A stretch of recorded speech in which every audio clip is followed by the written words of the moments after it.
Well, it's certainly about that wow moment. It's about that beautiful sauce, luscious, tangy, spicy, curving around this beautiful hand-picked pea shoots which were plucked this morning. Let me take you through a journey that goes behind to make it happen. Come along. World Chef Jolly reporting from my playground. Imagine you go into the restaurant, the hostess greets you and say, "Welcome, Mr. Ghosh. What a pleasure having you here with us. Your table number 10 and your favorite is booked for you. And our chefs have made a fantastic chingri cutlet for you, which you love." Imagine that feeling that Mr. Ghosh would have, won't he? Because we know his personal preferences. Similarly, these are the details that we need to keep in mind in the kitchen as well. It's no different. So there's certain moments of truths which we follow in the culinary side. Very simply, a terminology called HACCP, HACCP. And what does HACCP mean? Hazard, analytics, critical control points. So every step that is encountered for us as chefs, right from receiving the goods to procuring it at the right temperature, storing it at the right place where it's required to be, at the right level, at the right temperature, taking it out, putting it on the chopping board, at the right chopping board to avoid cross-contamination, then cooking it to the right internal temperature because, hey, you know what? If you don't cook it to the internal temperature, you could be infected with some bacteria or some infection you may have. So to avoid that, all that has been done, all right? And then you serve it to the customer at the right temperature, at the right time for him or her to have the best memorable experience. And that's what we do. So let me take you through a few little journeys here to get your head around as to what really goes behind the scenes to make this experience memorable, positively memorable, of course, yes. So very simple. We've got to address every step right from receiving, as I mentioned earlier. Let me take you through my fridges and show you what we do. Very critical, very important. The first thing in the kitchen is to get started by sanitizing your hands. And it's very, very important to understand how do you sanitize using the right bacterial, antibacterial hand soap. Rubbing it for a good 20 seconds, the back of the palm, and we all learned this during COVID as to, I think we all perfected how to wash hands and sanitize ourselves. But hey, you know what? Have you continued practicing that? And that's the question. If you were to see, this water is just not water. It's a temperature which is said bearably hot. In the kitchens, it's close to about 50 degrees centigrade, and to avoid any of the bacteria clinging onto your fingers or your nails. So you wash it. And then if you were to look, the chef uses his wipe to wipe it and chucking it in the bin. So this shredded coconut was received this morning and it is frozen. So I have a temperature gun which I check with if it is at the right temperature. Due by date of June the 2024. There's also another point. Where do I put it in the freezer?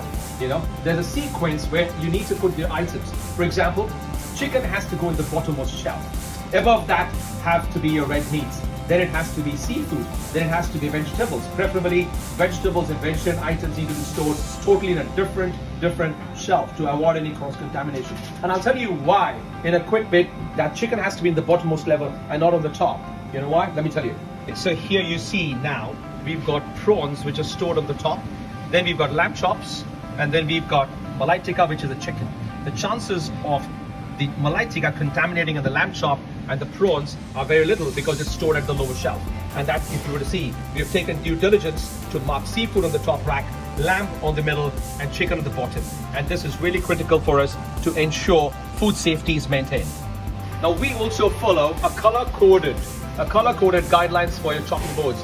And if you were to see here, it's clearly demarcated. Red is for meat, blue is for fish, brown is for vegetables which are unwashed fruits. Then goes to green, which is washed fruits, vegetables. Yellow is for ready to eat, cooked foods, and white for dairy and bakery. Now if you were to see, we've got bread, the naan bread, which is being cut on this white chopping board, part of the bakery as well, before we serve it. And he wouldn't use it for any other product with chicken or meat. So that's what we do. By the way, the naans here are fantastic. We spoke about cooking internal temperatures. So we've got this beautiful, fabulous chingri cutlet, which is being fried here right now. And to ensure that if it's properly cooked, what do we mean by properly cooked? And that's what we're going to show right now to you. So it's fried proper, but we're going to have a measure to ensure that it's properly fried. Let's see what we're going to do with that. We're going to pierce the probe. It's a handheld temperature meter. We're going to probe inside the chingri cutlet to ensure that it reaches a 74 degrees temperature. And if you were to look, the meter out here is about 76. That ensures that it is safe to be served. And you know what? Delicious too. So safety, very, very critical. Look at that. It's at a stunning 80 degrees there. Very safe to go. Cracking. And not to forget, after it's checked, we have a proper probe wipe, which is a recommended probe wipe to wipe it before we put it back in for second use. All right, new order, 1 dark bangla curry, 1 plain paratha pickup. Yes, sir. All right, let's go. It's really critical to understand the timing and the sequence that both the dishes come together for a fantastic customer experience. The chicken is being heated, as you see right behind me, and the breads are being done. The chef has his pre-prep done already. We call it the mise en place. The pre-prep, where the sauce is almost done. The chicken is tandoor roasted. They all have to come together, blend it together. In the meanwhile, a paratha comes in. It's all about the chemistry, understanding, know-how of the timing, texture that takes for each ingredient. So when we are at the class, it's like you're the cockpit. You know, when you're flying an aircraft, you know what to do, and the mechanisms all come together. So that's beautifully orchestrated. It's no different to the symphony that you really enjoy when everything comes in together like a beautiful orchestra that you go listen to. All right, pick up table number 25.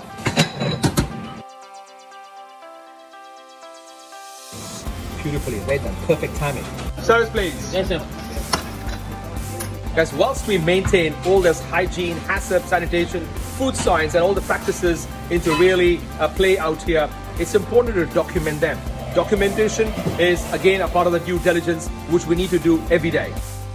We call it the kitchen due diligence diary. Out here we capture all the activities, practices which are required for us to ensure a safe dining environment for our customers. We talk about critical control points of fridges and freezers. We speak about cooking, reheating temperatures. We talk about critical control points, hot holding if you want to put the food in the buffet. We talk about chilling times. We use a blast chiller here, right? We also talk about hot water checks, yes, to wash and sanitize your hands at 54 degrees and signed by the chef on duty.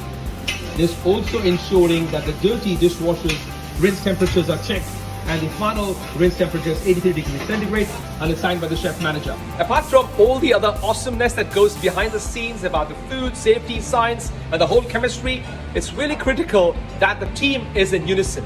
They're all in sync with the thought process that goes behind making it happen, right from sourcing the perfect ingredients, you know, for example, the best Iranian saffron that you would want for your ingredients, to all that stuff, which is very, very critical. So it all has to come together nicely. Training, there is no substitute to. So you got to keep training, training, training, training, and perfect training, if you like, for a perfect result. That's very key. So you know what? This are these small little snippets. Just wanted to share with all of you what goes behind the scene for that wow experience. Well, thanks for watching. You have a good time. Be well, eat healthy, and stay happy.